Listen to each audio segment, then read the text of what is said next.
Line looks good, off and running in the PGC. Bit of a scrimmage towards the inside. Estelanola got tight between Basharoo and Bayabel, who came out well. Diversity is surging forward in the early part, and here's the grey Don Julio striding forward towards the lead with Diversity as they run to the judge the first time. It is Diversity and Don Julio. Don Julio will lead Diversity out of the straight. Bayabel to third, a bit deep.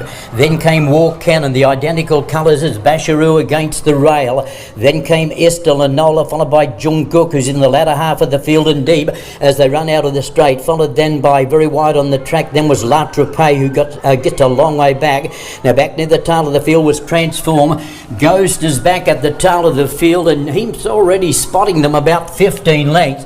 They sail into the back and they're going at good speed. Don Julio cuts away with a big margin. He's 6 and 7 lengths in advance. In second spot, Basharoo. Running third on the outside, then Bayabel, and fourth, Diversity. Creeping closer then is War Cannon in the Rancho Santa Rosa colours, followed by, tucked away on the inside of him, is Easy Does It. Jungkook is starting to tack on as they run towards that top turn, followed then by Modern Legacy. Transform making ground the rail. La Trappe. Ghost is a long way back. I think Easy Does It might be out of the race. He's starting to be eased down. Don Julio with a big lead as they come to the corner. He's away by 4 and 5. Easy Does It is up to second, so he wasn't the one that went amiss. Then Bayabel creeping closer, spots the lead of 5. Then Basharoo. Jungkook is back and wide, making steady ground, but under the whip, Modern Legacy and Transform. Don Julio leads them into the straight. Don Julio, he's wanting to go one better than last year, and he's got a good margin. Don Julio away by 5 and 6 lengths. In second place is Easy Does It, but it's all Don Julio. Don Julio racing away with the PGC, and down to the wide, Don Julio will beat Easy Does It for second. Close for third, maybe Ghost in a photo with Transform, followed then by Bayabel, who weakened away Modern Legacy. Then Estelanola. Jungkook not today. Weakening away was Basharoo, who was one of the last to pull up. Let's see, there's a couple behind Basharoo. War Cannon. And I think Diversity has ran last. There is one behind them. The one that went amiss in the early part was La Trappe. 2 minutes, 3.6 seconds for the 2,000 meter distance. Quarters of 23 and a fraction, 22 and a fraction, 25 and a fraction, 25, and finishing at 27. Don Julio. Alas 12:30 ng hapon ang post time sa race number 1 ngayong araw ng linggo, May 24, 2026, pakarera ng Philippine Jockey Club. Medyo mahaba pagsasaluhan nating karera, kaya ibibigay ko na lang muna ang ating mga karera tips sa araw na to. 1,300 meters ang distansya dito sa race number 1, panimula ng first set na winner take all. Ang pamprimera ko na rin dito, numero 2 na Obladi Oblada, na uling takbo sa parehong distansya, si NJ Esteban Armenda rito, 1.20 sarado ang preneba sa parehong distansya. Dumating ng pang-anim kila Brig Leftover. Paniguno ko naman dito, mainam manakbo sa 1,200 meters, pati na sa 1,400 meters na distansya. Pero unang takbo ngayon sa 1,300 meters, numero 4, Megan Maxine. Kaya muli, paprimera ko rito, numero 2 na Obladi Oblada, panigundo ko naman ito, numero 4, Megan Maxine. Kaya na pong bahala kung may iba pa naman kayo kinukursunadang kalahok sa race na to. Okay po, thank you. Race number 2, panimula naman dito ng first set ng Pick 6. Ang first leg ng 3-year-old locally bred stakes race, 1,650 meters ang distansya dito.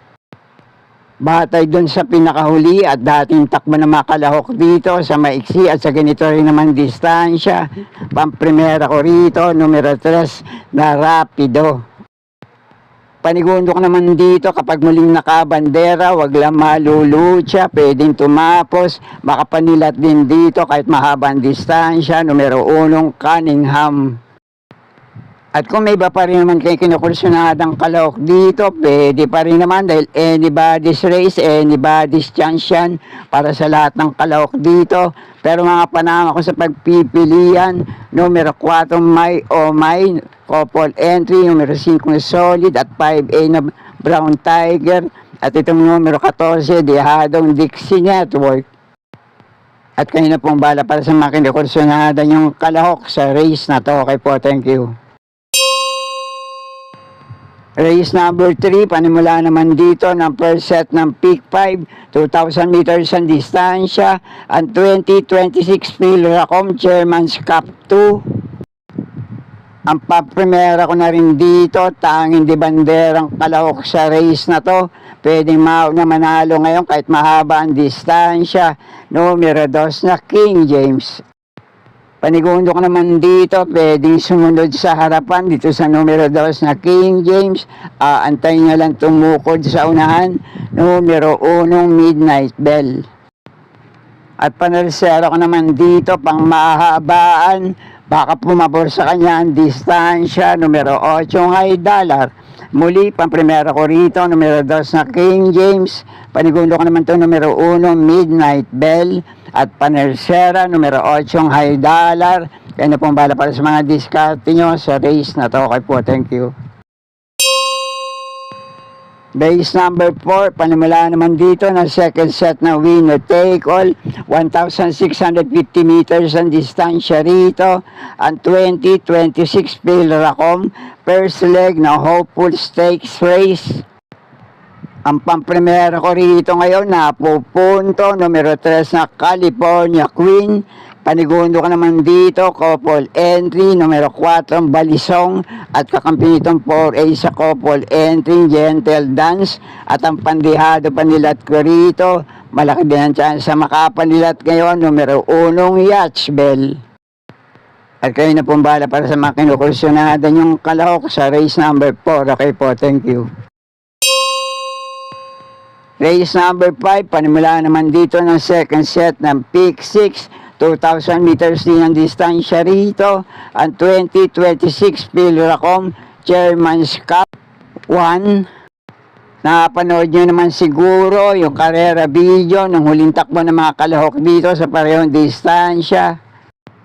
Kung napansin nyo, hindi naging maganda ang labas nitong numero 3 sa Bea Bell sa naging laban nila na yon at nasalto. Kaya kinuha ni Don Julio ang harapan, nanalo ng banderang tapos. Pero kung mag-iiba ngayon ang diskarte at baka maglutsahan sila pareho sa harapan, pwede makapagparimate rin dito yung mga aabang na kalahok sa race na to. Kaya batay dun sa naging huling takbo nila sa parehong distansya, pamprimera ko pa rin dito, talunan is talunan, numero 4 Don Julio, panigundo ko naman dito, re-resback, pwede rin naman, numero 3 na Bea Bell, at pandihado panilat ko rito, baka makapanood ng boxing sa harapan, numero 5 Easy Does It. At kayo na pong bahala kung may iba pa rin naman kayong gustong kampihan sa grupo na to. Okay po, thank you. At narito na tayo sa race number 6, ang main highlight ng pakarera ngayong araw ng linggo, ang 2026 Philracom PCSO first leg ng Triple Crown Stakes Race. Panimula rito ng second set ng Peak 5, 1,650 meters ang distansya dito. Anybody's race, anybody's chance tayo para sa lahat ng kalahok sa race na to. Pero ang tanging pili ko rito, kakampihan ko, numero 3 na Isabel. At muli, kung may iba pa rin naman kayong kinukursunadang kalahok dito, lalo na yung paborito nyo, kaya na pong bahala para sa mga diskarte nyo, kampihan na. 1,300 meters naman ang distansya rito sa race number 7. Panimula naman dito ng Peak 4. Ang pamprimera ko na rin dito, malamang ito na rin ang mga llamado sa grupo na to. Numero 6 na Ghost, na uling takbo sa parehong distansya. 1.18 punto daw sa Preneva. Si JPA Gusero Menda rito nung nasigundo kay Sky Warrior. At sa laban nyo na yun, tinalo nyo naman sa datingan na tersero, itong numero 2 na Mabel. At ito na rin ang panigundo ko sa race na to, numero 2 na Mabel. Mga panama ko naman sa pagpipiliya, parehong dihado to, baka kursunada nyo. Panersero ko, numero 10 na Blackstar. At itong dihado, numero 8 ang Borderline. Kaya na pong bahala, kung may iba pa naman kayong kinukursunadang kalahok sa race na to. Okay po, thank you. At nasa race number 8 na tayo, ang huling DD plus 1 event para sa araw ng linggo. 1,300 meters din ang distansya dito. Ang pamprimera ko na rin dito, itong nagbabalik takbo galing sa bakasyon. Sana lang nasa magandang kondisyon ngayon. May tulin to, numero 2 na Windfall. Panigundo ko naman dito, deremating kalawak sa race na to. Pwede makapagparimati sa ganitong distansya at pwede rin makapalilat siguro sa grupo na to. Numero 4 Del Campo. At panelsero ko naman dito, unang tako sa ganitong distansya. Baka lang magpakitang gilas ngayon at may buti rin itinatago sa katawan. Numero 9 Ahamo. Kaya muli, pamprimera ko rito, numero 2 na Windfall, panigundo ko naman ito, numero 4, Del Campo, panelsera ko, numero 9, Ahamo, kaya na pong balap kung may iba pa naman kayong kinukursunadang kalok sa race number 8. Okay po, thank you. At narito na tayo sa penultimate race, race number 9, 1,300 meters din ang distansya sa race na to. Ang pamprimera ko na rin dito, bakit ito na rin namadamado sa grupo na to, numero 3 na Ginger Cat. Panigundo ko naman dito, itong nagbabalik takbo galing sa bakasyon. Sana lang nasa magandang kondisyon ngayon, numero 7 Levitating. At panersera panilat ko naman dito, nag-aantay na lang ng kalabit sa grupo na to, numero 4 Believe in Me. Muli, pamprimera ko pa rin sa race na to, numero 3 na Ginger Cat. Panigundo ko naman to, numero 7, Levitating. Panersera panilat, numero 4, Believe in Me. Kaya na pong bahala para sa mga kinukursunada nyo kalahok sa race na to. Okay po, thank you. At narito na tayo sa huling karera para sa araw ng linggo. Race number 10, last race, Paratingan, 1,300 meters din ang distansya dito. Isang magandang laban din to para sa 5 hanggang 6 na kalahok sa race na to. Pero ang pamprimera ko na rin dito, maaw na manalo ngayon, numero 8 Ace of Diamonds. Panigundo ko naman dito, deremating kalahok sa race na to, numero 1 Ready to Risk It All. At kung may iba pa rin naman kayong kinukursunadang kalahok dito sa last race Paratingan, kaya na po ang bahala magsama para sa mga diskarte nyo. At sana'y muling matapat sa tama yung mga pilit kursunada para sa araw ng linggo. Good luck po sa inyo lahat. Happy racing at maraming salamat po.